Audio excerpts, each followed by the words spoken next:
Hey everyone, welcome back to the channel. And today we will ending this chapter that is the therapeutic approaches.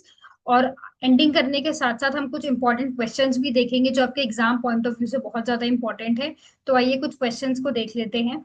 So the first question is Suhali's intense and overwhelming fear of driving has disrupted his life daily. The most suitable behavior therapy for the Suhalis would be option A, systematic desensitization, positive reinforcement, differential reinforcement और token economy. तो वो कह रहा है कि भाई सोहालीज का जो इंटेंस और ओवरवेलमिंग फियर है ड्राइव को ले मतलब ड्राइविंग को लेके वो डेली उसकी लाइफ को इंटरप्ट कर रहा है। तो उसके लिए सबसे परफेक्ट सुटेबल थेरेपी कौन सी है? Now the answer is token economy. Now what is token economy? Token economy एक बिहेवियरल थेरेपी टेक्निक है जो पॉजिटिव बिहेवियर को इंकरेज करने के लिए रिवॉर्ड्स का यूज करती है। ठीक है। इसका प्रिंसिपल ये है, जब भी पेशेंट या क्लाइंट को डिजायरेबल या करेक्ट बिहेवियर दिखाता है उसको टोकन दिया जाता है, जैसे कि स्टिकर्स, कॉइन और पॉइंट्स। अगर एक चाइल्ड क्लासरूम में अपनी सीट पे क्वाइटली बैठा है तो टीचर उसको स्टार स्टिकर दे सकती है। जब 10 स्टिकर्स कलेक्ट हो जाते हैं तो चाइल्ड को एक्स्ट्रा प्ले टाइम में चॉकलेट भी मिलती है। इससे चाइल्ड के पॉजिटिव बिहेवियर को रीइंफोर्स किया जा सकता है। I hope you get well this topic well. Okay, the next question is from the निक्षा टट्स। जनरल क्वेश्चन है ये आपका।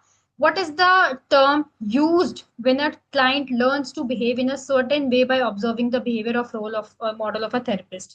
तो कह रहा हम कौन सा टर्म यूज करेंगे जहां पे क्लाइंट्स दूसरे को देख के कुछ चीजों को सीख रहा है, मॉडल या फिर किसी थेरेपिस्ट को देख के। तो आंसर इज मॉडलिंग। ओके, क्योंकि वो देख कर सीख रहा है, right. Next is when a child is given a coupon to buy something from a school canteen for punctuality, it is a form of कौन सा है ये? As I know, token economy, क्योंकि उसने जल्दी काम किया तो इसके लिए ये बोनस पॉइंट होगा।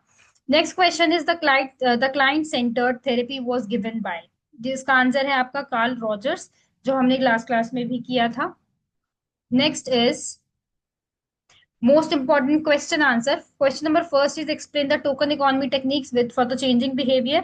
आप इसमें अगर आपको 4 मार्क्स में आता है तो you have to write 4 points as well.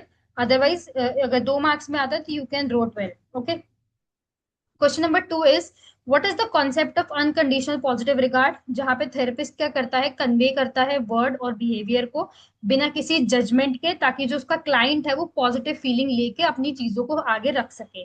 तो आप इसको अच्छे से एक्सप्लेन कीजिए और कोशिश कीजिए कि इसको शॉर्ट नोट में बताइए। Next question is what is meant by therapeutic contract relationship, ये क्या होता है, इसको आप अच्छे से एक्सप्लेन करेंगे। Next question is CBT. CBT क्या है, मैंने लास्ट क्लास में भी डिस्कस किया है। सीबीटी एक तरीके की कॉग्निटिव और एक बिहेवियरल टेक्निक है जो चेंज की जाती है, ठीक है, थिंकिंग और जो भी आपका फॉल्टी थिंकिंग और बिहेवियर को। नेक्स्ट क्वेश्चन आपका अगेन टोकन इकोनॉमी का है, this is very important, CBD का क्वेश्चन है। और what is client centered therapy, तो क्लाइंट सेंटर्ड थेरेपी कौन सी है? ये वो थेरेपी है जहां पे आपको empathy, unconditional positive regard offer किया जाता है और ये एक्ट एज अ फैसिलिटेटर होता है जो क्लाइंट को ग्रो और एक्सप्लोर करने में हेल्प करता है। So the next question is, okay, questions will be ending. So this is all about this chapter.